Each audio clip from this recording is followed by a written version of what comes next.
ان الحمد للہ نحمده ونستعینه ونستغفره ونعوذ باللہ من شرور انفسنا ومن سیئات اعمالنا من يهده اللہ فلا مضل له ومن يضلل فلا هادی له واشهد ان لا الہ الا اللہ وحدہ لا شریک له واشهد ان محمدا عبدہ ورسولہ اما بعد فإن خير الحديث كتاب الله وخير الهدي هدي محمد صلى الله عليه وآله وسلم وشر الأمور محدثاتها وكل محدثة بدعة وكل بدعة ضلالة وكل ضلالة في النار.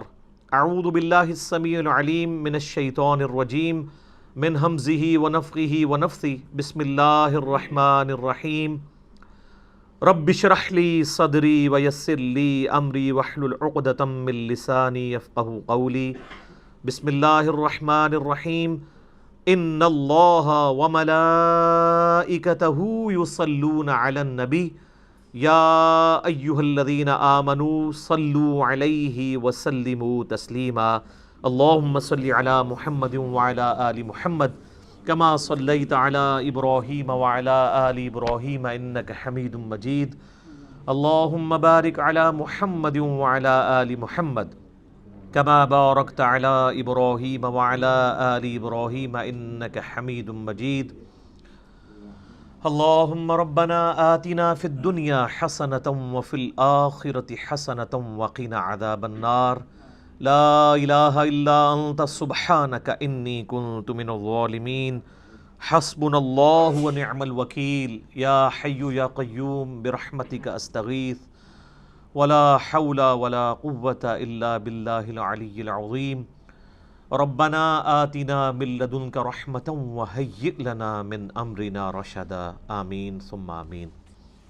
الحمدللہ آج 3 نومبر 2019 کو سنڈے کے دن بمطابق 5 ربیع الاول 1441 ہجری میں ہماری قرآن کلاس نمبر 3 انشاءاللہ ہوگی، جس میں ہم انشاءاللہ قرآن حکیم کے تعارف کے اعتبار سے جو میں نے علمی پوائنٹس آج تک ڈسکس کیے ہیں، یعنی 20 پچھلی 2 کلاسوں کے اندر، اس سے آگے ہم انشاءاللہ اس کو لے کے چلیں گے. علمی پوائنٹ نمبر 21 سے آنورڈ. علمی پوائنٹ نمبر 21 وہ ہے میرے بھائیوں، قرآن حکیم عربی ادب کی جس کیٹیگری میں فال کرتا ہے اسے ہم کہتے ہیں خطبے کا سٹائل. قرآن حکیم اس طرح کی کتاب نہیں ہے جیسے کہ آپ کوئی بھی دنیاوی رائٹر آپ دیکھیں گے، جب کتاب لکھتا ہے تو وہ چیپٹرز بناتا ہے، ایک مقدمہ لکھتا ہے، پھر آگے ایک ترتیب کے ساتھ چیزوں کو مختلف چیپٹرز کے اندر ایڈریس کرتا ہے، جیسے ونس اپان اے ٹائم والا سٹائل ہے، اور اس میں ایک ربط پایا جاتا ہے. اس طرح کا ربط قرآن حکیم میں نہیں پایا جاتا جہاں تک چیپٹرز کی ترتیب کا تعلق ہے. البتہ چونکہ قرآن حکیم کا جو سٹائل ہے وہ ایک یونیک سٹائل ہے، اور اسے عربی میں آپ سمجھ سکتے ہیں کہ خطبے کا سٹائل ہے. آپ یہ کہہ سکتے ہیں کہ قرآن حکیم collection of divine origins of almighty اللہ ہے. اللہ تعالیٰ کے خطبات، تقریروں کا مجموعہ ہے. ہر صورت ایک کمپلیٹ تقریر ہے، چاہے وہ مختلف اوقات میں نازل ہوئی، لیکن اگر آپ اس خطبے کو پورے کی پوری صورت کو ایز اے خطبہ دیکھیں گے تو آپ کو اس میں ایک مرکزی ٹاپک نظر آئے گا. جیسے ہمارے خطبہ حضرات بھی، چاہے وہ مذہبی لیڈرز ہوں یا پولیٹیکل لیڈرز ہوں، جب بھی تقریر کرتے ہیں تو ان کا ایک مرکزی ٹاپک ہوتا ہے. اس ٹاپک کے ارد گرد ساری گفتگو چلتی ہے. اس ٹاپک کو جب سٹارٹ کرتے ہیں تو ایک تمہید ہوتی ہے، اس کے بعد پھر کچھ مثالیں بھی ادھر ادھر کی بیان کی جاتی ہیں تاکہ جو خطیب ہے وہ اپنے مخاطب کو اپنی طرف اٹریکٹ کر سکے حالات حاضرہ کے پوائنٹ آف ویو سے. اور پھر جب خطبہ کنکلوڈ ہونے لگتا ہے تو جو سب سے زیادہ مرکزی ٹاپک ہے اس کو دوبارہ سے ایڈریس کیا جاتا ہے، کیونکہ بات کنکلوڈ ہو رہی ہوتی ہے. چونکہ قرآن حکیم اللہ تعالیٰ کے خطبات کا مجموعہ ہے، 114 خطبے ہیں، 114 صورتیں جو ہیں، اس کو ذہن میں رکھ کے قرآن حکیم کو پڑھیں گے تو پھر آپ کو بات سمجھ آئے گی کہ یہ سٹائل کیوں ہے۔ اب سورۃ البقرہ جو ہے، اس کا جو مرکزی ٹاپک ہے وہ سابقہ امت مسلمہ یعنی یہودیوں سے جو جو غلطیاں ہوئیں جن کی وجہ سے انہیں خمیازہ بھگتنا پڑا، تاکہ یہ موجودہ امت مسلمہ ہے جو امت محمدیہ صلی اللہ علیہ وآلہ وسلم، اس کے لیے گائیڈ لائنز بن جائیں کہ تم سے پہلے ایک بڑی لاڈلی میری اور بھی امت تھی جس میں میں نے اپنی کم از کم 3 کتابیں بھیجی، تورات، زبور، انجیل، ہزاروں پیغمبر بھیجے، لیکن جب انہوں نے توحید سے کنارہ کشی اختیار کی، مشرکانہ اوہام ان کے اندر داخل ہو گئے، تو پھر ہم نے اس چیز کی پرواہ نہیں کی ہے کہ 3 کتابیں ان میں نازل ہوئی تھیں اور ہزاروں پیغمبر نازل ہوئے تھے، حتیٰ کہ وہ خود پیغمبروں کی اولاد بھی تھے بنی اسرائیل۔ پھر ضربت علیہم الذلہ والمسکنہ، پھر ہم نے ان کے اوپر ذلت اور مسکنت مسلط کر دی، اور اس میں بھی ٹاپ آف دا لسٹ بنی اسرائیل کو، یہودیوں کو ایڈریس کیا گیا۔ اس سے اگلی سورت سورہ آل عمران کے اندر مرکزی طور پر ایڈریس کیا گیا ہے کرسچنز کو، اور مضامین بھی بیان ہوئے ہیں لیکن مرکزی ٹاپک یہ ہے۔ اس لیے آپ دیکھیں جتنی بھی صورتیں ہیں ان کا آغاز بھی بڑا جاندار ہوتا ہے۔ سورۃ البقرہ ہی دیکھ لیں، الف لام میم ذالک الکتاب لا ریب فیہ، یہ وہ کتاب ہے جس میں شک کی کوئی جگہ نہیں ہے۔ اس کا صحیح ترجمہ ہے اس میں شک کی جگہ ہی نہیں ہے۔ ھدی للمتقین، ان لوگوں کے لیے ہدایت ہے جو ڈر جانے والے ہیں، یعنی جو زندگی میں اپنی عقل استعمال کر کے ایک دفعہ ضرور اس رزلٹ پہ پہنچتے ہیں کہ ساری کی ساری کائنات جس نظام کے تحت چل رہی ہے وہ نظام کسی کے بنانے سے بنا ہے۔ God is the only explanation of all the physical phenomena in this universe۔ اس کائنات میں ہونے والے ہر فزیکل فینومینا کے پیچھے خدا ہے، اللہ ہے۔ پھر وہ ڈر جاتے ہیں کہ وہ اللہ جس نے ہماری مرضی کے بغیر ہمیں پیدا کیا ہے، وہ ہمارے ساتھ کچھ بھی کر سکتا ہے، اس کی طرف رجوع لاتے ہیں، غیب پر ایمان لاتے ہیں، نماز پڑھتے ہیں، اس کے دیے ہوئے رزق میں سے اس کی راہ میں خرچ کرتے ہیں۔ اور پھر سورۃ البقرہ کا اینڈ کتنی جاندار آیات پہ ہو رہا ہے، آمن الرسول بما انزل الیہ من ربہ والمؤمنون کل آمن باللہ وملائکتہ وکتبہ ورسلہ آنورڈ۔ اسی طریقے سے آپ ساری صورتوں کو دیکھیں تو ان کا سٹارٹ اور اینڈ بڑا جاندار ہے، اور پھر بیچ میں آپ کو مثالیں بھی بیان کی جائیں گی، واقعات بھی بیان کیے جائیں گے تاکہ بوریت نہ آئے۔ اور یہ قرآن حکیم کی میرے بھائیوں وہ خصوصیت ہے، قرآن بور نہیں ہونے دیتا۔ یہ نہیں ہے کہ اب سورۃ البقرہ شروع ہوئی ہے تو صرف یہودی ایڈریس ہو رہے ہوں گے یا ان کی کوئی ایک چیز خاص ایڈریس ہو رہی ہوگی، نہیں، اس میں کچھ مثالیں بھی بیان ہوں گی، کچھ واقعات بھی بیان ہو جائیں گے اس سے پہلے کے، پھر اس کے بعد ایک کنکلوژن نکالا جائے گا، پھر گائیڈ لائنز ہوں گی، یونیورسل ٹروتھ آئیں گے۔ 7 یونیورسل ٹروتھ سورہ بقرہ میں آئے ہیں، بنی اسرائیل کے واقعات کو اللہ تعالیٰ نے ایڈریس کر کے ہر واقعے کے بعد ایک یونیورسل ٹروتھ بیان کیا ہے کہ یہ میرا رول ہے، جو یہ کرے گا چاہے وہ جو کوئی بھی ہو اس کے ساتھ یہ ہو جائے گا۔ اس لیے قرآن حکیم میں انسان کا انٹرسٹ لوز نہیں ہوتا، بشرطے کہ قرآن پڑھتے ہوئے آپ کو یہ بات سمجھ آئے کہ قرآن کس سٹائل میں لکھا گیا ہے، کس سٹائل میں نازل ہوا ہے۔ مولانا مودودی رحمہ اللہ تعالیٰ نے جو تفہیم القرآن کا مقدمہ لکھا ہے نا، وہ مقدمہ ہی اسی کے اوپر ہے کہ ہمارے عام نوجوان بڑے شوق سے قرآن ترجمے والا لے کے بیٹھتے بھی ہیں، تب بھی ان کو کئی ایک باتیں، ان کو قرآن میں ایک تو ربط نظر نہیں آتا، کیونکہ ہم تو ان کتابوں کے عادی ہیں نا جو انسانوں کی لکھی ہوئی کتابیں ہیں، وہ تو ایک سیکوینس سے چل رہی ہوتی ہیں، ان کا سٹائل ڈیفرنٹ ہوتا ہے، وہ بکش سٹائل ہوتا ہے۔ قرآن کا سٹائل بکش نہیں ہے، قرآن کا سٹائل جو ہے وہ ہے خطبے کا، ایڈریس کرتا ہے آپ کو۔ اسی لیے مولا علی رضی اللہ تعالیٰ عنہ علیہ السلام کا قول ہے کہ جب میں نے اللہ سے گفتگو کرنی ہوتی ہے تو میں نماز پڑھتا ہوں، اور جب میری خواہش ہوتی ہے کہ میرا اللہ مجھ سے گفتگو کرے تو میں قرآن پڑھتا ہوں۔ آپ قرآن کو کبھی ترجمہ اکیلے بیٹھ کے سنیں تو آپ کو لگے گا کہ اللہ آپ سے مخاطب ہو رہا ہے۔ یہ والی کوالٹی کسی الہامی کتاب میں نہیں تھی، باقی کتابیں سلیبس کی فارم میں تھی، اس لیے ہم کہتے ہیں یہ قرآن کتاب اللہ بھی ہے اور کلام اللہ بھی ہے، اور اسی لیے اللہ کی صفت بھی ہے۔ یہ آپ کو ایڈریس کرتی ہے، بندہ ہل جاتا ہے۔ آپ کو پتہ ہے یہ صوت القرآن چینل 1992 میں جب ایکس پرائم منسٹر پہلی دفعہ پرائم منسٹر بنے تھے تو اس وقت انہوں نے یہ صوت القرآن چینل شروع کیا تھا جو ریڈیو کے اوپر چلتا ہے. کبھی امام کعبہ کی آواز میں عربک اور پھر فتح محمد جلندری صاحب کا ترجمہ, مراج الدین خان کی آواز میں ایک چلتا ہے. وہ لگتا ہے کہ آپ کے اندر ہی گھس جائے گا. وہ بندہ پریزنٹ کرتا ہے قرآن کے ترجمے کو. پھر بولنے کا سٹائل کہ مخاطب کے دل میں اتر جائے وہ بات. تو آپ کو وہ ترجمہ سن کے اپنی زبان میں, جن لوگوں کو عربی نہیں آتی ان کو بھی فیل ہوتا ہے کہ واقعی اللہ مجھ سے گفتگو کر رہا ہے. خطبے کا سٹائل ہے. تو مودودی صاحب نے اس مقدمے میں لکھا کہ ہمارے نوجوان لے کے بیٹھتے بھی ہیں, تب بعد میں پریشان ہو جاتے ہیں کہ یار یہ عجیب بے ربط آیات ہیں, کبھی کوئی بات شروع ہو جاتی ہے, کبھی کوئی بات شروع ہو جاتی ہے. لیکن جس بندے کو اسٹائل کا پتہ ہے نا, اس کو قرآن حکیم کی ہر آیت کا دوسری کے ساتھ ربط بھی نظر آئے گا. وہ ربط آپ ایک دفعہ اس چیز کو ڈسکور کر لیں تو آپ کو بھی ٹیسٹ فیل ہوگا. آپ پتہ اس وقت انگلینڈ کے اندر ایک, اب نیو مسلم تو نہیں ان کو کہنا چاہیے, اب ان کو 10 سال سے زیادہ ہو چکے ہیں, مسلمان ہوئے, عبد الرحیم گرین. اس وقت ٹاپ آپ سمجھ لیں سپیکرز میں سے ہیں مسلمانوں کے. انگلش میں وہ ان کے مختلف ٹاپکس پہ لیکچرز ہیں. انہوں نے اپنا اسلام لانے کا واقعہ بھی بیان کیا ہے ایک آڈیٹوریم میں خطاب کرتے ہوئے. اس میں ایک بات انہوں نے بڑی زبردست کی, باقی آپ یوٹیوب پہ دیکھ سکتے ہیں. وہ کہتے ہیں جب یہ کتاب میں نے پہلی دفعہ پڑھنی شروع کی نا, تو یہ قرآن کا جو سٹائل تھا نا گفتگو کرنے کا, اس نے مجھے بہت امپریس کیا کہ جب کوئی انسان کتاب لکھتا ہے وہ اس سٹائل میں نہیں لکھتا. وہ کہتا ہے میں قرآن کے سٹائل سے امپریس ہوا ہوں کہ یہ گفتگو اس طرح کرتا ہے اور اس کانفیڈنس کے ساتھ گفتگو کرتا ہے کہ یہ کریٹر آف دا یونیورس ہی گفتگو اس طریقے سے کر سکتا ہے. انسان تو اتنے اعتماد سے دوسرے کے ساتھ بات ہی نہیں کر سکتا.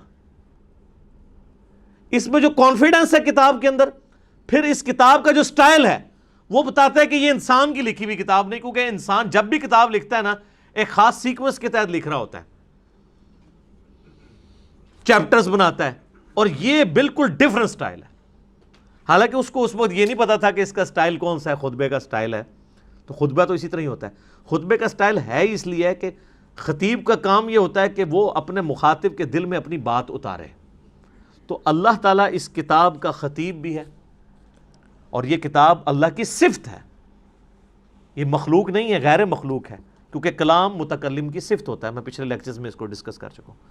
تو قرآن حکیم پڑھتے وقت یہ آپ نے ذہن میں رکھنا ہے کہ اس کا سٹائل خطبے کا سٹائل ہے. جب خطبے کا سٹائل ہے تو پھر اچانک اگر کوئی واقعہ آ جائے بیچ میں تو پریشان ہونے والی بات نہیں کہ اچانک یہ بات ہوتے ہوتے یہ بیچ میں واقعہ کیسے آ گیا.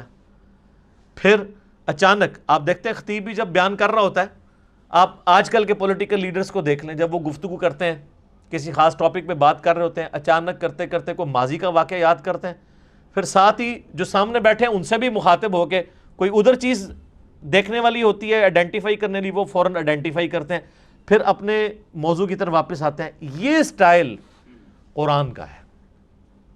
یہی وجہ ہے کہ صحابہ اکرام علیہم رضوان کے اندر بجلی بھر دی تھی اس کتاب نے. ان کو فیل ہوتا تھا کہ ہمارا کریٹر ہم سے مخاطب ہے, ہماری بات کر رہا ہے. سر ہماری بات تو ہے نا. آپ دیکھیں غزوہ بدر ہو رہی ہے تو اس کی لائیو کمنٹری سورۃ الانفال کے اندر آئی ہے. غزوہ احد ہوئی ہے تو 60 آیات مسلسل غزوہ احد میں جو مسلمانوں نے غلطیاں کی, جس کی وجہ سے اللہ نے جو فتح کا وعدہ کیا تھا پورا کرنے کے بعد اس فتح کو شکست میں بدل دیا. ایک ایک چیز ہائی لائٹ کی. سورہ الاحزاب کے اندر غزوہ خندق کی لائیو کمنٹری آئی ہے. اسی طریقے سے سورہ توبہ کے اندر غزوہ تبوک کی پوری ڈیٹیلز آئی ہیں, اتنی ڈیٹیل کے ساتھ. نبی علیہ السلام کی مبارک زندگی کا آخری جو تھا غزوہ, کس طریقے سے مسلمانوں کو اس جد و جہد کے اندر گزرنا پڑ رہا تھا, منافقوں کو فیس کرنا پڑ رہا تھا. اہل ایمان اور منافقین میں فرق کے لیے وہ بہت کریٹیکل سچویشن تھی غزوہ تبوک کی. اور اس وقت بڑے بڑے جو اپنے آپ کو سمجھتے تھے ہم ایمان والے تھے, ان کے بھی پاؤں لڑکھڑا گئے تھے. ظاہر ہے وہ سپر پاور سے ٹکرانا تھا, رومن امپائر سے جا کے.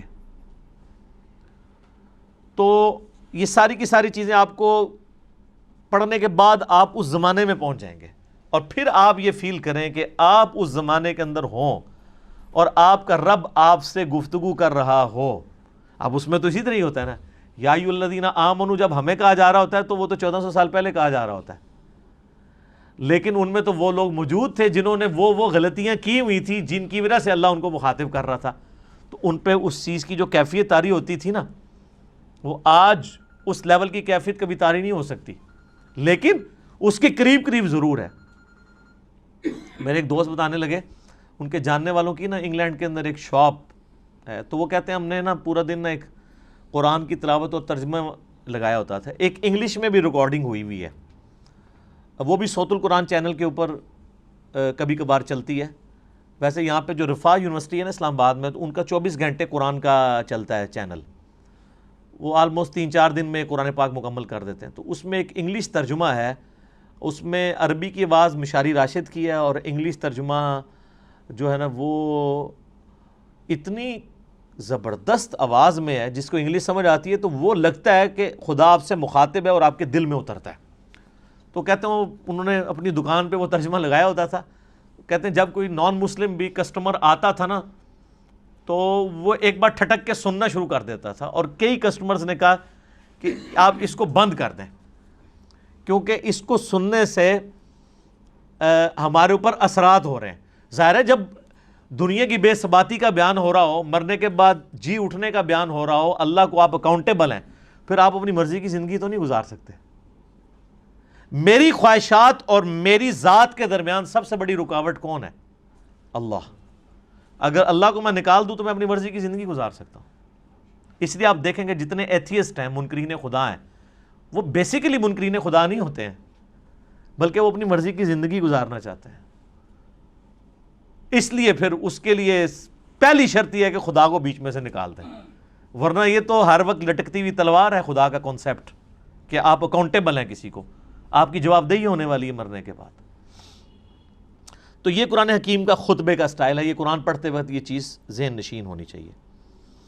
علمی پوائنٹ نمبر 22 وہ ہے میرے بھائیوں، قرآن حکیم کا جو ایک ڈیوائن میوزک ہے، اس کے اندر ملکوتی غنا ہے، جو ایک آپ شاعری تو اسے نہیں کہہ سکتے، لیکن ہم وزن ہے آیات۔ الرحمن علم القرآن خلق الانسان علمہ البیان۔ آپ دیکھتے ہیں یہ ایک جتنی بھی نہیں ہے، لیکن ان میں ایک ڈیوائن میوزک، ملکوتی غنا، ایک صوتی آہنگ پایا جاتا ہے۔ یہ جو قرآن حکیم کا سٹائل ہے یہ کوئی شاعری والا نہیں ہے، کیونکہ شاعری کے اندر ردیف قافیے جو ہیں وہ بالکل برابر ایک طرح چل رہے ہوتے ہیں، قرآن حکیم میں تو ایسے نہیں چل رہے۔ ایون ملکوتی غنا ہوتا ہے لیکن الفاظ ڈیفرنٹ کے ساتھ، جیسے سورۃ الفاتحہ آپ دیکھ لیں، الحمدللہ رب العالمین الرحمن الرحیم۔ اب رب العالمین میں نون ہے، الرحمن الرحیم کے اینڈ پہ میم ہے، الفاظ تو مختلف ہیں۔ اگر شاعری ہوتی تو یہاں بھی نون ہی ہوتا، لیکن اگلی آیت مالک یوم الدین واپس اسی سٹائل میں۔ تو یہ شاعرانہ کلام بھی نہیں ہے، لیکن اس میں ایک ربط بھی ہے، وہی ربط عرب کے لوگوں کو اٹریکٹ کرتا تھا۔ اگر قرآن حکیم نثر کی فارم میں ہوتا تو اس کی اٹریکشن نہ ہوتی اس طرح کی جو اس کی وجہ سے ہے، اور اسی وجہ سے ہم قرآن حکیم کو طرز لگا کے پڑھ بھی لیتے ہیں، ورنہ قرآن حکیم کی جو آپ قاریوں کی اتنی طرزیں پیاری پیاری سنتے ہیں، یہ کبھی طرز لگا ہی نہ سکتے اگر اس کا نثر کا سٹائل ہوتا تو۔ اور یہ طرز لگانے کا حکم ہے، بخاری اور مسلم میں حدیث ہے، نبی صلی اللہ علیہ وآلہ وسلم نے فرمایا جو قرآن کو ترنم سے نہ پڑھے وہ ہم میں سے نہیں ہے۔ یہ نہ سمجھیے گا کہ یہ لوگ شوقیہ پڑھ رہے ہوتے ہیں، نبی علیہ السلام خود بھی ترنم سے قرآن پڑھا کرتے تھے، بخاری مسلم میں کئی احادیث ہیں، حتیٰ کہ بخاری میں ایک حدیث ہے، نبی صلی اللہ علیہ وآلہ وسلم نے فرمایا اللہ تعالیٰ اپنی مخلوقات میں سے سب سے زیادہ شوق کے ساتھ وقت کے پیغمبر کی آواز کو سنتا ہے جب وقت کا پیغمبر ترنم کے ساتھ قرآن پڑھ رہا ہوتا ہے، اپنی کتاب پڑھ رہا ہوتا ہے۔ اللہ تعالیٰ اس چیز کو شوق سے سنتا ہے۔ آپ عرب کے قاریوں کو دیکھیں نا، اور میں کہتا ہوں آج کے دور میں جیسے کہ مشاری راشد نے ایک عام مسلمان کے دل میں قرآن حکیم کی محبت پیدا کی ہے نا،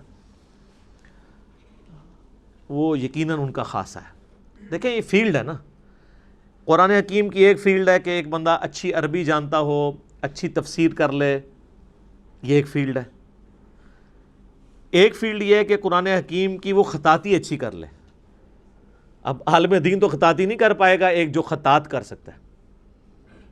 اس وقت بھی آپ کو پتہ ہے جو ٹاپ آف دا لسٹ خطاط ہے جو اب مسجد نبی میں ساری حرمین میں جو رائٹنگ کر رہا ہے وہ پاکستان کا ہے، کراچی کا رہنے والا ہے۔ اس کو پورا آفس دیا انہوں نے، ادھر تو اس بیچارے کو پوچھتا ہی کوئی نہیں تھا، وہ تو جب اس کی رائٹنگ سامنے آئی ہیں تو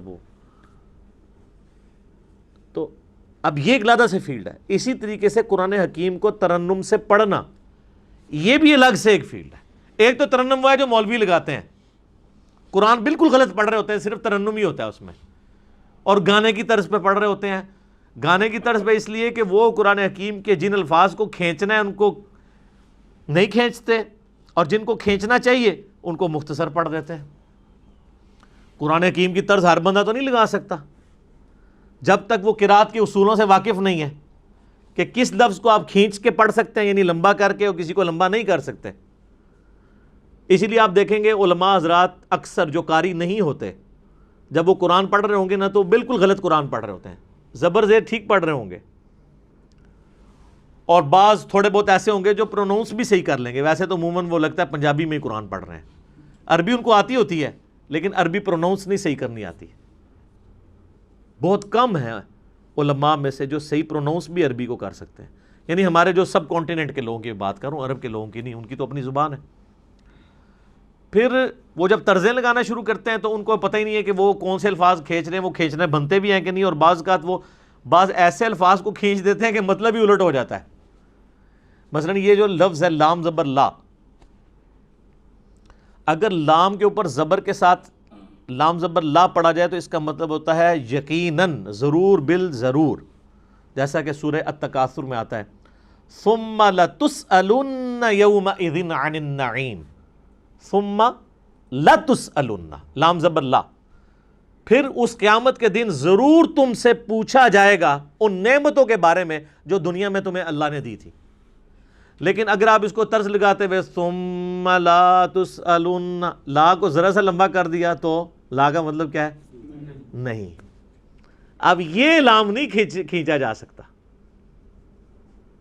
اچھا، اس ترنم کو برقرار رکھنے کے لیے عربی میں آپ کو یہ بھی اجازت ہوتی ہے، عربی زبان میں، کہ آپ مد عارض کر سکتے، عارضی مد بھی کر سکتے ہیں، یعنی مد وہاں پہ موجود نہیں ہے لیکن طرز بنانے کے لیے آپ مد خود انٹروڈیوس کروا سکتے ہیں بیچ میں، لیکن ہر لفظ کے اوپر نہیں، حروف مدہ کے اوپر، جس طرح یا مدہ ہے، واو مدہ ہے، الف مدہ ہے۔ جیسے ہم سورۃ الفاتحہ آپ دیکھتے ہیں، میری بھی قرات کہ یہ ایک چڑھی ہوئی ہے، تو اس میں اب جب ترنم سے پڑھ رہا ہوتا ہوں تو آپ اگر قرآن کھول کے دیکھیں گے تو وہاں تو مد نہیں پڑی ہوئی، لیکن اس مد کو میں خود بنا رہا ہوتا ہوں، وہ عربی رول کے تحت۔ ایک تو سورۃ الفاتحہ کے اینڈ پہ مد آتی ہے نا، مطلب ضالین، وہ تو لکھی ہوئی ہے، لیکن اس سے پہلے جو ہم پڑھ رہے ہوتے ہیں، اعوذ باللہ من الشیطان الرجیم، الحمد للہ رب العالمین، ابھی جو میں نے کھینچا ہے یہ ہے نہیں ہے، لیکن اس کے بغیر یہ ترنم بن نہیں سکتا۔ الرحمن الرحیم مالک یوم الدین ایاک نعبد و ایاک نستعین۔ تو یہ جو کھینچنے والی چیز ہوتی ہے نا، یہ اس کے ترنم پیدا کرنے کے لیے، اور یہ عربی لنگوسٹک کے مطابق ہے۔ اذان میں بھی آپ دیکھیں، اذان میں جہاں کھینچ سکتے ہیں وہیں کھینچ سکتے ہیں۔ اذان پڑھتے ہوئے کیا آپ کہتے ہیں؟ اللہ اکبر، اللہ اکبر۔ اب اس میں کھینچی دو ہی جگہ گئی ہے، اللہ، لام کھڑی زبر والی۔ اب اکبر لفظ ہے، اس کو تو میں کھینچ نہیں سکتا، اکبر یہ نہیں پڑھ سکتا، یہ اکبر ہی رہے گا۔ اشہد ان لا الہ الا اللہ، اب یہ اللہ اتنا لمبا کھینچ دیا، یہی کھینچ سکتا ہے.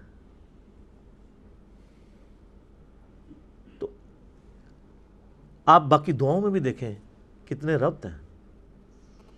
یہ جو ہم قنوت وتر میں دعا پڑھتے ہیں،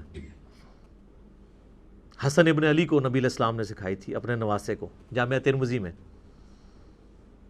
اللہم اہدنی فی من ہدیت وعافنی فی من عافیت وتولنی فی من تولیت وبارک لی فی ما اعطیت وقنی شر ما قضیت.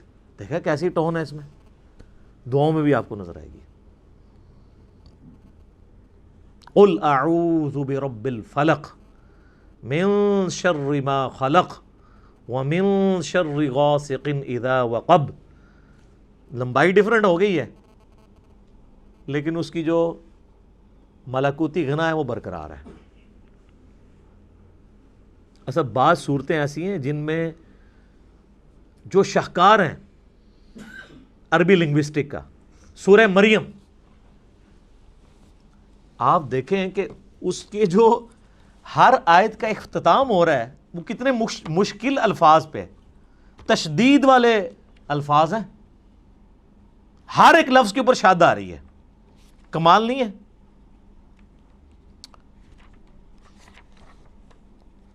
پارہ نمبر 16 کے اندر جا کے آتی ہے نا سورہ مریم. اعوذ باللہ من الشیطان الرجیم. آپ دیکھیں پہلے تو حروف مقطعات ہیں، اس کے بعد ذکر رحمت ربک عبدہ زکریا اذ نادى ربه نداء خفيا قال ربي إني وهن العظم مني واشتعل الرأس شيبا ولم أكن بدعائك ربي شقيا. اس کے بعد اگلے ولیا رضیا سمیا عتیا عشیا صبیا تقیا عصیا حیا شرقیا سویا تقیا زکیا بغیا. ٹون ہے. اور یہ دو صورتیں تو کمال ہیں، سورہ طٰہٰ اور سورہ مریم. طٰہٰ ما انزلنا علیک القرآن لتشقى الا تذکرۃ لمن یخشیٰ. سر عربی ایویں تو پاگل نہیں ہو گئے تھے جناب، کیا وہ جڈ قوم ہے اور سپر پاورز الٹ کے رکھ دی ہیں صدیوں کی. بجلی بری گئی تھی ان کے اندر، اس قرآن نے ان کے اندر یقین ڈال دیا تھا. وہ تو یعنی جتنے لوگ اپنی زندگی سے محبت کرتے ہیں اتنی وہ اپنی موت سے محبت کرتے تھے. اور جب اس لیول کی کوئی آرمی ہو اس کے آگے کون ٹھہر سکتا ہے؟ کوئی ریسورسز نہیں تھے، کافروں کے ریسورسز چھین کے ان کو الٹ دیا. وہ ایمان اس کتاب کے ذریعے یتلو علیہم آیاتہ ویزکیہم ویعلمہم الکتاب والحکمہ. یہ بجلی نبی علیہ السلام نے قرآن کے ذریعے بھری ہے ان کے اندر. تو یہ اس کے اندر ایک ڈیوائن میوزک ہے، ترنم ہے. اس کی وجہ سے عربی لوگ، چونکہ آپ پتہ ہے ان کو شاعری کے ساتھ بھی بڑا شغف تھا. آپ عمر سیریز دیکھیں تو آپ دیکھیں گے وہ عام گفتگو میں بھی شاعرانہ انداز میں گفتگو کر لیتے تھے. فی البدی ان کی عام گفتگو بھی جو ہے وہ بھی ہم پلہ الفاظ کے اوپر مشتمل ہوتی تھی. اسی لیے وہ نان عربز کو اجمی کہا کرتے تھے. یہ تو گونگے ہیں، ہمارے سامنے بول ہی نہیں سکتے، حالانکہ خود چٹے ان پڑھ تھے، علم کوئی نہیں تھا لیکن زبان کے ماسٹر تھے.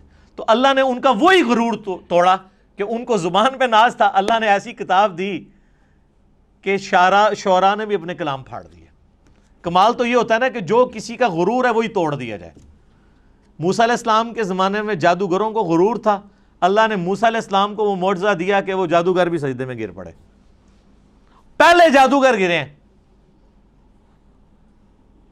کیونکہ ان کو سمجھ آ گیا کہ یہ جو کچھ کر رہا ہے یہ جادو نہیں ہے، ہمیں پتہ ہے کہ جادو کیا کر سکتا ہے. ایک جادوگر جو ہے وہ جادو کے ایپیکس کو جانتا ہے. ایک میڈیکل کی فیلڈ کا بندہ وہ جانتا ہے کہ میڈیکل زیادہ سے زیادہ کیا کر سکتی ہے. آج آپ کسی ڈاکٹر سے کہیں، اب تو یہ چیز تو ایوالو ہو چکی ہے نا کہ ہڈی کو جوڑنے کے لیے ایک ٹائم درکار ہے. انسان کی ہڈی، وہ ٹائم اس کو چاہیے، وہ بانڈ بنے گا، پلسٹر کرتے ہیں جب ٹوٹ جائے.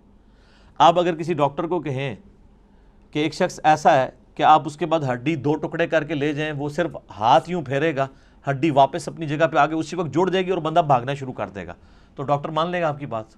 نہیں. اس کو پتہ ہے یہ نہ تو فزیکل فنامنا آف نیچر سے ثابت ہوتی ہے چیز, نہ یہ ہماری جو میڈیکل سائنس ایوالو ہو چکی ہے اتنی ترقی کے بعد, یہ پاسبل نہیں ہے. اس کا ایک نیچرل پیریڈ ہے, وہ اس نے گزارنا. تو وہ پھر اس چیز کو کہے گا یہ تو معجزہ ہی ہو سکتا ہے, سائن ہی ہو سکتی ہے کوئی. اسی لیے ہم نے, میرے ایک ویڈیو کلپ بھی ریکارڈڈ ہے کہ نبی علیہ السلام کا کوئی بھی معجزہ ایسا نہیں ہے جو سائنٹیفکلی ریپروڈیوس کیا جا سکے, ورنہ وہ معجزہ نہیں ہوگا. نبی علیہ السلام سے جو غیر معمولی معجزات, حسی معجزات, یعنی انگلیوں میں سے پانی کے چشمے جاری ہونا جو بخاری مسلم میں آتا ہے, صحیح بخاری میں آتا ہے ایک صحابی کی پنڈلی کی ہڈی ٹوٹ گئی, آپ نے ہاتھ پھیرا تو اسی ٹائم ٹھیک ہو گیا. یہ وہ چیزیں ہیں کہ جو قیامت تک سائنٹیفکلی کبھی پاسبل نہیں ہوگی کہ کوئی انسان کر کے دکھا سکے یہ چیز. یہ وہ فزیکل فنامنا آف نیچر کا ٹوٹنا ہے, یہ پاسبل نہیں ہوگا. کبھی یہ پاسبل نہیں ہوگا کہ کوئی پلانٹ کنگڈم کو اینیمل کنگڈم میں بدل دے. حضرت موسیٰ علیہ السلام عصا پھینکتے تھے, پلانٹ کنگڈم اینیمل کنگڈم میں اژدہا بن جاتا تھا. مردے کو کوئی زندہ نہیں کر سکتا. حضرت عیسیٰ علیہ السلام کے زمانے میں طب عروج پہ تھا, اللہ تعالیٰ نے ان کا غرور توڑا. ہاں جی بتاؤ, ان کو اپنی میڈیکل کی فیلڈ کے اوپر بڑا ناز تھا. حضرت عیسیٰ علیہ السلام مادر ذات کوڑی اور اندھوں کو اللہ کی اذن سے شفا دے دیتے تھے. جن کے ڈھیلے بھی نہیں ہوتے تھے, مٹی کا ڈھیلا رکھ کے ہاتھ پھیرتے تھے, آنکھیں واپس آ جاتی تھی. سر جس کی آنکھیں کام نہ کرتی ہو اس پہ ہاتھ پھیرنے سے کیا پوری دنیا بھی پھیر دیں تو اس کی بینائی نہیں آتی, اور ایک مٹی کا ڈھیلا ایک بندہ رکھتا ہے اور ہاتھ پھیرتا ہے اور وہ آنکھ بن جاتی ہے. آج بھی آپ میڈیکل کی فیلڈ وہ کہیں گے یہ امپاسبل ہے. تو معجزہ خواہ کسی بھی پیغمبر کا ہو وہ ریپروڈیوس نہیں ہو سکتا اگر وہ واقعی معجزہ ہے, کہانی نہ ہو, معجزہ ہو, نہیں ہو سکتا. قرآن حکیم میں داؤد علیہ السلام کے بارے میں آتا ہے لوہا ان کے ہاتھوں پہ نرم تھا, اور لوہے پہ ہاتھ رکھتے تھے, آٹے کی طرح اسے گوندھ دیتے تھے, زیرہ بناتے تھے. تو آپ سمجھ سکتے ہیں میڈیکلی اب یہ چیز ثابت ہے کہ کم از کم 1500 ڈگری سینٹی گریڈ چاہیے لوہے کو اس فارم میں لانے کے لیے کہ جس میں آپ مولڈ کر سکیں, اور اگر لے آئیں گے تو اس پہ ہاتھ کوئی نہیں لگا سکتا, اور وہ ٹھنڈے لوہے کے اوپر یوں ہاتھ پھیرتے ہیں اور وہ یوں مولڈ ہو جاتا ہے. یہ وہ معجزہ, یہ ریپروڈیوس نہیں کبھی ہو سکے گا. موسیٰ علیہ السلام نے عصا مارا ہے سمندر کے اندر, اسی ٹائم سمندر پھٹ کے دونوں طرف پہاڑوں کی شکل میں قرآن میں آتا ہو گیا اور بیچ میں راستہ بن گیا. سر یہ معجزہ کبھی نہیں کوئی کر کے دکھا سکتا,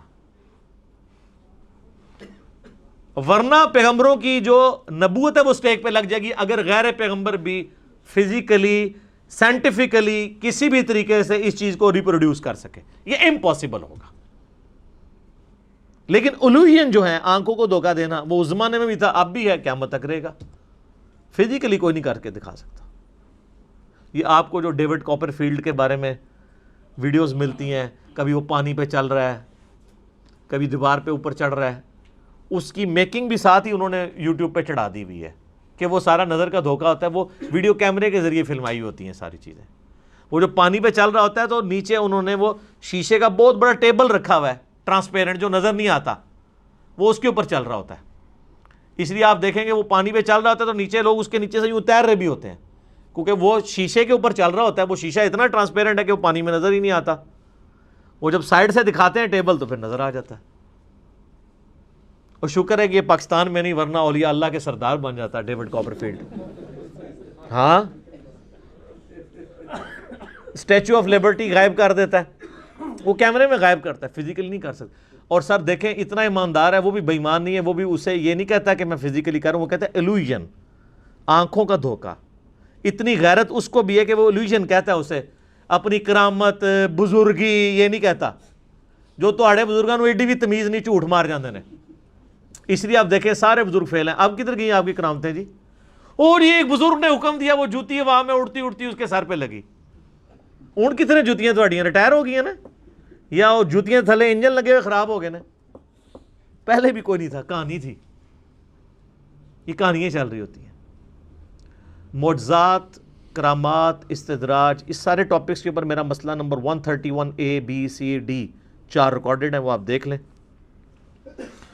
علمی پوائنٹ نمبر 23, وہ ہے میرے بھائیوں قرآن حکیم کا جو بیسک یونٹ ہے وہ ہے آیت. عربی میں ہم اسے کہتے ہیں آیتن. جو آیت کے اینڈ کے اوپر وہ تا تھی جو ختم ہوتے اس کے نقطے بھی اڑ گئے, اب صرف گول دائرہ ہی رہ گیا, چونکہ وہ سمبل کے طور پہ تھا نا.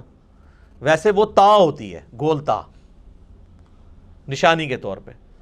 آیتن وقف کریں گے آیہ, اردو میں آیت, اور اس کو ٹرانسلیٹ کریں گے نشانی, انگلش میں کہیں گے سائن. قرآن حکیم کی جتنی بھی صورتیں ہیں, ہر صورت کا جو بیسک یونٹ ہے وہ آیت ہے. جیسے اگر میں پوچھوں یہ دیوار کا بیسک یونٹ کیا ہے تو آپ کیا کہیں گے؟ اینٹ. یہ دیوار ہے, اس کے اوپر 1200 اینٹیں لگی ہوئی ہیں, اور 1200 اینٹوں کو مینیجبل فارم میں جوڑنے کے بعد ایک دیوار مکمل ہوتی ہے. اس طرح قرآن حکیم میں ہر صورت کی آیات ہیں جن کو اللہ تعالیٰ نے وحی کے ذریعے نبی علیہ السلام کو تعلیم فرمایا. اس کی ترتیب توقیفی ہے, اور قرآن حکیم میں کم سے کم آیات جو ہیں وہ 3 ہے صورت کی. کوئی قرآن حکیم میں صورت ایسی نہیں جس کی 3 سے کم آیات ہوں. اور عربی میں جمع بھی 3 سے شروع ہوتا ہے. ہمارا تو 2 سے ہی جمع شروع ہو جاتا ہے نا اردو میں. عربی میں واحد ہے, اس کے بعد تثنیہ ہے 2, اور پھر ہے 3. 3 اور 3 سے آنورڈ وہ جمع ہے. رب المشرق والمغرب سنگولر, رب المشارق والمغارب کئی مشرق اور کئی مغرب, اور رب المشرقین اور رب المغربین 2 مشرق اور 2 مغرب. اس کے اوپر بھی میرا کلپ ہے کہ یہ کیا مطلب ہے. کہیں آتا ہے 1 مشرق 1 مغرب, کہیں آتا ہے 2 مشرق 2 مغرب, کہیں آتا ہے 2 سے زیادہ مشرق 2 سے زیادہ مغرب. وہ آپ دیکھ لیجئے گا. تو عربی میں اس طریقے سے. تو قرآن حکیم میں چونکہ سورت ہے تو اس میں آیات ہیں, تو آیات کم از کم جمع تو ہونی چاہیے, تب ہم انہیں آیات بولیں گے. تو کم سے کم آیات جو ہیں وہ 3 ہیں, اور قرآن حکیم کی سب سے چھوٹی سورت کی بھی آیات 3 ہی ہیں. انا اعطیناک الکوثر فصل لربک وانحر ان شانئک هو الابتر. 3 آیات ہیں. اذا جاء نصر اللہ والفتح ورأیت الناس يدخلون فی دین اللہ افواجا فسبح بحمد ربک واستغفرہ انہ کان توابا. واستغفر پہ ہم وقف کرتے ہیں, نہ بھی کرے کنٹینیوس بھی پڑھ سکتے ہیں. یہ 3 آیات ہیں, 3 سے زیادہ ہی ہیں, کم نہیں ہے. اور قرآن حکیم کی سب سے چھوٹی آیت کون سی ہے؟ سورہ الرحمن کی ایک آیت ہے, مدھامتان فبأی آلاء ربکما تکذبان. ایک لفظ کے اوپر پوری آیت ہے. اور قرآن حکیم کی سب سے لمبی آیت دین ہے جو سورۃ البقرہ کے اندر آئی, اور اس کے بعد پھر آیت الکرسی ہے 255 نمبر آیت. اب آیت الکرسی آپ دیکھیں اتنی لمبی ہے, اس کی کئی چھوٹی آیتیں بن سکتی ہیں, اور اس میں ربط بھی ہے. اللہ لا الہ الا هو الحی القیوم لا تأخذہ سنۃ ولا نوم, یہ 2 آیتیں بن سکتی تھی. لہ ما فی السماوات وما فی الارض, تیسری آیت بن سکتی تھی. من ذا الذی یشفع عندہ الا بإذنہ یعلم ما بین ایدیہم وما خلفہم ولا یحیطون بشیء من علمہ الا بما شاء وسع کرسیہ السماوات والارض ولا یؤودہ حفظہما وہو العلی العظیم. اتنی لمبی یہ آیت ہے, اس کے ٹکڑے ہو سکتے تھے. یہ پوری کی پوری ایک آیت ہے. یہ ہمیں کس نے بتایا؟ نبی صلی اللہ علیہ وآلہ وسلم نے. اور نبی علیہ السلام کو اللہ تعالیٰ نے وحی کے ذریعے یہ بات بتائی ہے. لہٰذا قرآن حکیم کی جو آیات ہیں یہ بھی وحی کے ذریعے بتائی گئی ہیں کہ یہ آیت ہے, یہ آیت ہے, یہ آیت اتنی لمبی ہے, یہ چھوٹی ہے. بعض اوقات آپ دیکھیں گے کہ آیات, آپ وہ 2 آیتیں دیکھیں تو وہ ایک آیت بھی بن سکتی تھی, لیکن اسے سپلٹ کر کے 2 آیات بنایا گیا. حروف مقطعات ہی آپ دیکھیں, کئی جگہ حروف مقطعات کی پوری آیت بنتی ہے, اور کئی جگہ وہ ایک آیت کے ساتھ جز کے طور پہ ہوتی ہے. اب یہ صحابہ کرام نے اجتہاد سے نہیں کیا, یا کسی کاتب کی مرضی سے نہیں ہوا, بلکہ یہ اللہ تعالیٰ نے وحی کے ذریعے اپنے محبوب صلی اللہ علیہ وآلہ وسلم کو تعلیم فرمایا. اور ساتھ یہ بھی یاد رکھیے گا کہ آیات کی دو اقسام ہیں قرآن حکیم میں. ایک آیات وہ ہیں جو محکمات ہیں اور دوسری ہیں جو متشابہات ہیں. سورہ آل عمران کی 7 نمبر آیت ہے جس میں اللہ تعالیٰ نے خود یہ بیان فرمایا کہ ہم نے جو آپ کی طرف قرآن نازل کیا ہے اس کی آیات دو قسم کی ہیں. ایک تو محکمات ہیں اور وہ کتاب کی جڑ ہے. محکمات کیا؟ جن میں حکم نازل ہوئے ہیں.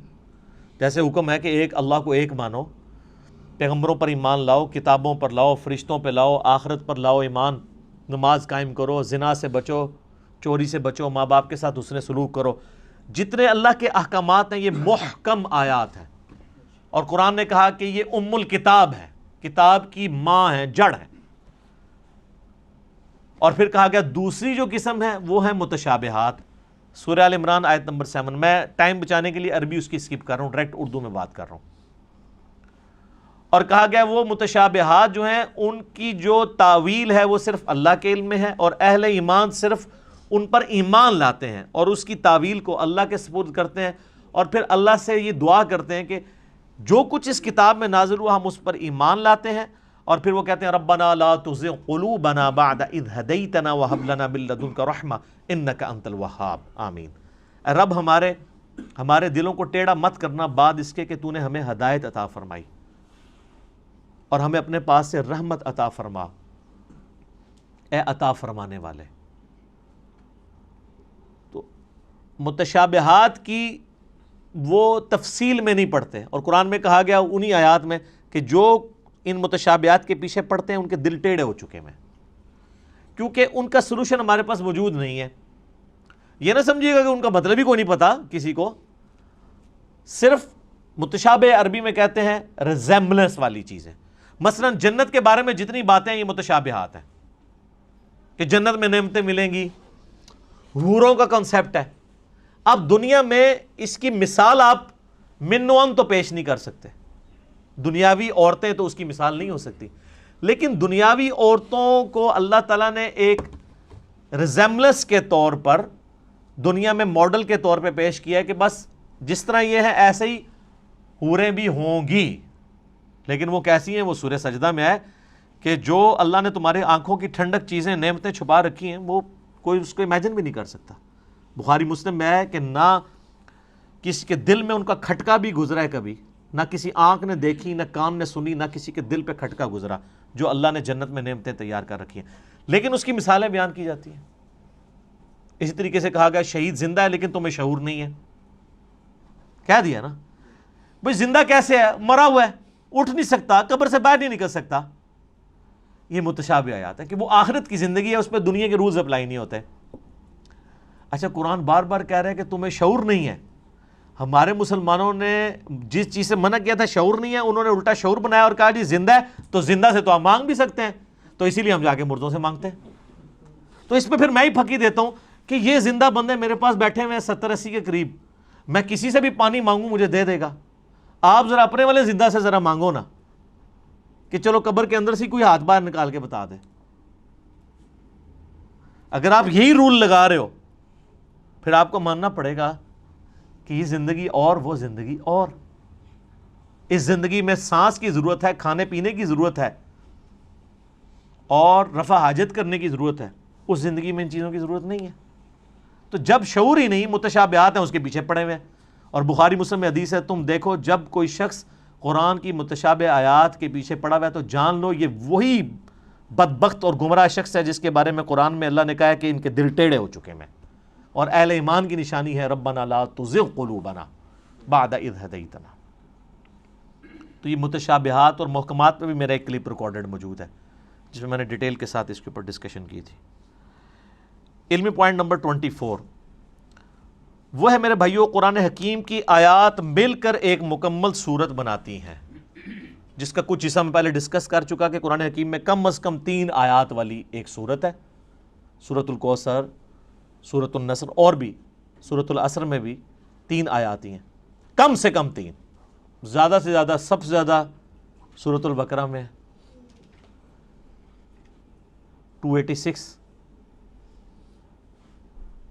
تو آیات مل کے مکمل صورت بناتی ہیں. بیسک یونٹ آیت اور اس کا مکمل جب خطبہ ہوتا ہے تو وہ صورت. علمی پوائنٹ نمبر 25 وہ ہے میرے بھائیو، قرآن حکیم میں کل 114 صورتیں ہیں جن کی ترتیب توقیفی ہے۔ نبی علیہ السلام نے بتایا ہے کہ پہلی سورۃ الفاتحہ ہے، دوسری سورۃ البقرہ ہے، تیسری سورہ آل عمران ہے، چوتھی سورہ نساء ہے، پانچویں سورۃ المائدہ ہے، چھٹی جو ہے وہ سورۃ الانعام ہے، آنورڈ کرتے کرتے 12 نمبر سورۃ الاخلاص ہے، 113 سورۃ الفلق ہے اور 114 سورۃ الناس ہے۔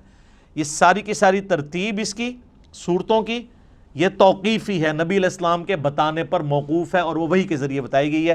اور بخاری مسلم میں آتا ہے، صحابہ کرام کہتے ہیں نبی علیہ السلام کے ساتھ حضرت جبرائیل دورہ قرآن کیا کرتے تھے۔ صحابہ نے نہیں دیکھا، نبی علیہ السلام کے بتانے پہ کہ نبی علیہ السلام نے بتایا کہ جبرائیل علیہ السلام میرے ساتھ ہر سال آ کے جو ہے وہ دورہ قرآن، جتنا قرآن نازل ہوتا تھا اس کو رپیٹ کرواتے تھے، اور جس سال آپ کی وفات ہوئی اس سال 2 دفعہ رپیٹ کیا رمضان میں، اور اسی سے آپ علیہ السلام کو پتہ چل گیا کہ اب اگلے سال میں زندہ نہیں رہوں گا۔ تو نبی علیہ السلام نے اس کی ترتیب کو بھی انشور کیا ہے، وہی ترتیب جو لوح محفوظ میں ہے، جو ہمارے پاس مصحف میں ہے، اگرچہ یہ ترتیب نزول نہیں ہے لیکن اللہ کے ڈیوائن علم میں یہی ترتیب ہے، سرکمسٹانسز کے اوپر قرآن نازل ہوا، اور آج جو ہمارے پاس یہ ترتیب ہے یہ نبی علیہ السلام کے بتانے پر موقوف ہے۔ علمی پوائنٹ نمبر 26 وہ ہے میرے بھائیوں، قرآن حکیم کل 5 طرح کے ٹاپکس کی کیٹیگری میں فال کرتا ہے، اگر بڑی بڑی کیٹیگریز بنائی جائیں۔ اس کے اوپر پوری ایک کتاب لکھی ہے شاہ ولی اللہ دہلوی نے، الفوز الکبیر فی اصول التفسیر، اللہ کا بہت بڑا کرم، کامیابی اللہ کی طرف سے اصول تفسیر کے اوپر۔ اس میں انہوں نے یہ دعویٰ کیا ہے کہ اللہ تعالیٰ نے مجھ پہ یہ حقیقت کھولی ہے کہ قرآن حکیم کی آیات 5 طرح کی کیٹیگریز میں فال کرتی ہے۔ اب یہ اس طرح کی قرآن حکیم میں کئی ایک انویشنز ہیں جو ہمارے پرانے بزرگوں نے نہیں کی ہیں، آج کل کے لوگوں نے کی ہیں۔ جیسا کہ آپ دیکھ رہے ہیں کہ میں نے بتایا بھی تھا کہ قرآن حکیم میں جو سورۃ الحدید ہے وہ جس نمبر کے اوپر آ رہی ہے اٹامک نمبر بھی وہی ہے۔ اب اس پرانے زمانے میں تو اٹامک نمبر نہیں ہوا کرتے تھے، یہ ہر آنے والے زمانے میں، یہ حروف ابجد کے اوپر میرا ایک کلپ دیکھ لیں، اس میں نے ڈیٹیل سے یہ بتائی ہے، تو یہ چیزیں آپ کو نظر آئیں گی۔ وہ ہر زمانے میں جو بندہ قرآن پہ محنت کرے گا اس کے اوپر ٹروتھ ریویل ہوگا۔ قرآن حکیم میں آیات جوڑوں کی شکل میں نازل ہوئیں صورتیں، پرانے بزرگوں سے آپ کو اس طرح کی چیزیں نہیں ملیں گی، لیکن یہ حمید الدین فراہی رحمہ اللہ تعالیٰ جو ڈاکٹر اسرار صاحب کے آپ سمجھ لیں دادا استاد تھے، انہوں نے پہلی دفعہ یہ ٹروتھ ریویل کیا کہ قرآن حکیم کی ہر صورت کا کوئی نہ کوئی جوڑا ہے۔ کچھ تو ہمیں پتہ ہی ہے، سورۃ الفلق، سورہ جو ہے وہ سورہ ناس، یہ مطلب جوڑا ہے دونوں کا، لیکن جو بیچ میں کی صورتیں انہوں نے پھر بتایا کہ واقعی وہ جوڑے ہیں، جیسے مرد و عورت کا جوڑا ہوتا ہے اس طرح ریسیپروکل پایا جاتا ہے صورتوں کے اندر۔ سورہ بقرہ اور سورہ آل عمران بھی جوڑا ہے، ایک یہودیوں کو ایڈریس کرتی ہے، دوسری عیسائیوں کو ایڈریس کرتی ہے۔ تو اس طرح کئی ایک صورتیں جو جوڑوں کی فارم میں، یہ ٹروتھ بال میں ریویل ہوا ہے۔ بل یہ الفوز الکبیر فی اصول تفسیر کا اردو ترجمہ بھی آ چکے، آپ پڑھیں، 5 کیٹیگریز انہوں نے بیان کی ہیں۔ نمبر 1 علم الاحکام، یعنی قرآن حکیم کی آیات احکام سے ریلیٹڈ ہوں گی، نماز، روزہ، حج، زکوٰۃ، عقائد، یہ ساری چیزیں علم الاحکام میں آتی ہیں۔ نمبر 2 علم المخاصمہ، مخاصمہ کہتے ہیں جھگڑا کرنے کو، علمی جھگڑا، یعنی جو منکرین خدا ہیں یا جیوز اور کرسچنز ہیں ان کے جو لیم ایکسکیوزز ہیں ان کے علمی جوابات دیے گئے ہیں، تو یا آیات اس کے اوپر مشتمل ہوں گی۔ نمبر 3 التذکیر بالموت، موت کو یاد کروا کے کہ تمہیں مر کے کسی کے پاس پہنچنا ہے اور آخرت کی زندگی میں دنیا کی زندگی کا جواب دینا ہے، اس کو کہتے ہیں التذکیر بالموت، نصیحت کرنا موت کو یاد کروا کے، اس کے اوپر آیات۔ اب یہ تو قرآن پاک میں بڑا مین ٹاپک ہے۔ قرآن حکیم کے اگر 2 مین ٹاپک دیکھے جائیں تو عقیدہ توحید اور دوسرا ہے دنیا کی بے ثباتی، دنیا سے بے رغبتی۔ چوتھی کیٹیگری انہوں نے کہا التذکیر بآلاء اللہ، اللہ کی قدرت کی بڑی بڑی نشانیوں کے ذریعے اللہ اپنا تعارف کرواتا ہے. جتنے فزیکل فینومینا آف نیچر اس میں ڈسکس ہوئے ہیں، سائنٹیفک فیکٹس ڈسکس ہوئے ہیں، اس کا شاہکار آپ کو سورۃ النحل نظر آئے گی، سورہ روم نظر آئے گی، سورہ الرحمن نظر آئے گی. اس میں تو یہ لفظ بھی آ گیا ہے فَبِأَيِّ آلَاءِ رَبِّكُمَا تُكَذِّبَانِ، جس کا ترجمہ اکثر مولویوں نے غلط کیا ہوا ہے. تم اپنے رب کی کون کون سی نعمتوں کو جھٹلاؤ گے؟ حالانکہ نعمت خود عربی کا لفظ ہے. مودودی صاحب نے اس کا ترجمہ صحیح کیا ہے، تم اپنے رب کی قدرت کی کون کون سی نشانیوں کو جھٹلاؤ گے، کیونکہ دوزخ کی آیات کے بعد بھی پھر یہ آیت ریپیٹ ہوتی ہے. تو دوزخ کیا نعمت ہے؟ وہ ترجمہ کرنے والے کو بھی نہیں سمجھ آئی. تو اعلیٰ کا مطلب ہوتا ہے قدرت کی بڑی بڑی نشانی. تو دوزخ اللہ کی قدرت کی نشانی تو ہے، جس طرح جنت ہے. تو مودودی صاحب ہر دفعہ جب آیت آتی ہے نا، یہ والی آیت، تو اس کے سیاق و سباق کے اعتبار سے اس کا ترجمہ کرتے ہیں، کیونکہ عربی بڑی ورسٹائل زبان ہے. عربی میں ایک لفظ اگر سیاق و سباق میں آپ مختلف جگہ بیان کریں گے تو وہ اپنا وہ والا مطلب بیان کرے گا. اگر میں آپ کو کہوں مسجد الحرام اور کہوں ولد الحرام، زمین آسمان کا فرق ہے. حرام دونوں جگہ ہی موجود ہے. مسجد حرام جس کی حرمت ہے، عزت ہے، اور ایک وہ حرام ہے جو ہم حرام کہتے ہیں، زنا حرام، چوری حرام. اب یہ حرام ہو رہا ہے. آپ کے حساب سے تو اس کا نام مسجد حلال ہونا چاہیے تھا، حلال مسجد. تو اڈی مسجد ادھر منہ کر کے نماز پڑھ دو تو نہ ہی حرام ہے، لیکن حرام عربی والا ہے. حرمت کی جگہ جہاں پہ آپ اللہ کی حدود کو توڑیں گے تو وہ بڑا جرم ہوگا ایز کمپیئر ٹو اور جگہوں کے. اس کی حرمت اللہ نے رکھی ہے، عزت رکھی ہے، لفظ ایک ہی ہے، لیکن دونوں جگہ مختلف معنی دے رہا ہے. تو اس طرح فَبِأَيِّ آلَاءِ رَبِّكُمَا تُكَذِّبَانِ کا ترجمہ بھی مختلف جگہ مختلف آئے گا. اور پانچویں کیٹیگری ہے التذکیر بأیام اللہ، اللہ تعالیٰ کے فیصلوں کے بڑے بڑے جو دن ہیں ان کے ذریعے ڈر سنانا. اور یہ بھی قرآن پاک کا بڑا مین مضمون ہے. اگلی انبیاء کی جو امتیں ان کا ذکر کر کے اللہ تعالیٰ نے پھر فیصلہ اچھا یہ سارے الفاظ قرآن میں موجود ہیں. فَذَكِّرْهُمْ بِأَيَّامِ اللَّهِ، یہ اللہ تعالیٰ نے حضرت موسیٰ علیہ السلام کو کہا کہ اپنی امت کو ڈراؤ اللہ کے بڑے دنوں سے. بڑا دن کون سا؟ جس میں بڑا فیصلہ ہوا. 10 محرم کا دن بڑا دن تھا جس میں یہ فیصلہ ہوا کہ فرعون کو ڈبویا جائے گا اور بنی اسرائیل کو نجات دی جائے گی اس کے ظلم سے.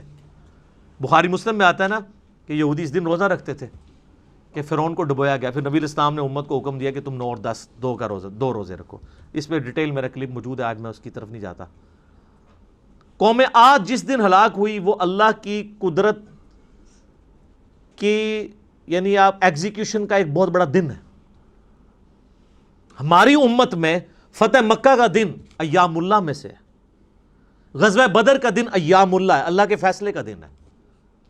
اللہ نے کہا، یہ کہتے تھے نا فرقان ہوگا، یہ ابو جہل نے کہا تھا کہ یہ حق اور باطل میں فرق کرنے والا دن ہوگا. اللہ نے کہا تم نے فرقان بولا تھا، لے پھر میں اس دن کو فرقان بنا دیتا ہوں کہ نہتے مسلمانوں سے تم لیس ہوئے ہوئے کافروں کو، جنگجو کافروں کو مرواؤں گا. غیبی مدد کے ساتھ ہوا نا. تو یہ اللہ کی قدرت کے بڑے بڑے دن یہ اگلی امتوں میں بھی گزرے ہیں. قوم سمود، قوم عاد، قوم نوح کی تباہی کے دن ایام اللہ تھے. تو یہ 5 کیٹیگریز بنی. اب آپ قرآن کی کوئی آیت نکالیں، میں کوئی آیت بھی پڑھوں، آپ خود مجھے بتا دیں گے کہ یہ فلاں کیٹیگری میں فال کرتی ہے. اگر میں کہوں ان اللہ وملائکتہ یصلون علی النبی یا ایھا الذین آمنوا صلوا علیہ وسلموا تسلیما اللہم صلی علی محمد وعلی آل محمد، یہ آیت کس کیٹیگری میں فال کرتی ہے؟ تو آپ کہیں گے یہ علم الاحکام والی کیٹیگری میں فال کرتی ہے، کیونکہ اس میں حکم آیا دروشی پڑھنے کا. تو آپ یہ خود ڈیفائن کر سکتے ہیں.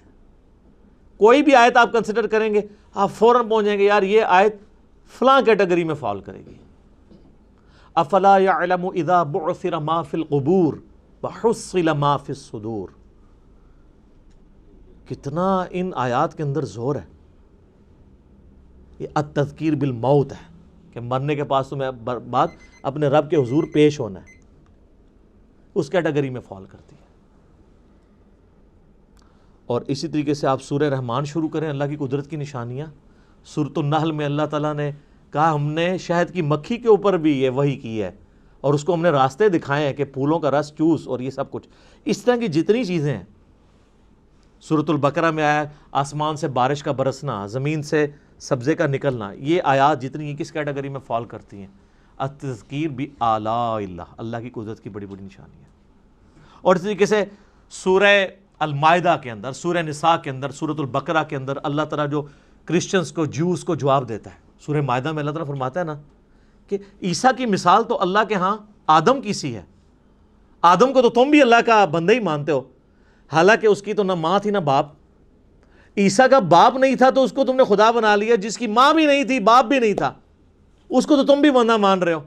اب یہ مخاصمہ کیا نا، جھگڑا کیا علمی، جس کو میں اینٹی وینم پھکی والی بات کرتا ہوں، الزامی جواب. یہ علم المخاصمہ ہے. ٹھیک ہو گیا جی؟ ابھی 26 پوائنٹ ہوئے ہیں جی، 14 ابھی بھی باقی ہیں. تو ہو سکتا ہے یہ چوتھا 5واں لیکچر بھی اس پہ ہو. اب ہمارا ٹائم پورا ہو چکا ہے. اللہ تعالیٰ سے دعا ہے جو حق بات میں نے کہی اللہ تعالیٰ ہمارے دلوں میں راسخ فرمائے. اگر جذبات میں میرے منہ سے کوئی غلط بات نکل گئی تو اللہ تعالیٰ ہمیں معاف کر دے، ہمارے دلوں سے محو بھی کر دے. اللہم صلی علی محمد وعلی آل محمد کما صلیت علی ابراہیم وعلی آل ابراہیم انک حمید مجید. اللہم بارک علی محمد وعلی آل محمد کما بارکت علی ابراہیم وعلی آل ابراہیم انک حمید مجید. اللہ تعالیٰ ہمیں اس دعوت حق کو دوسرے بھائیوں تک پہنچانے کی توفیق عطا فرمائے. سبحانک اللہم وبحمدک اشہد ان لا الہ الا انت استغفرک واتوب الیک وما علینا الا البلاغ المبین. جزاکم اللہ خیرا.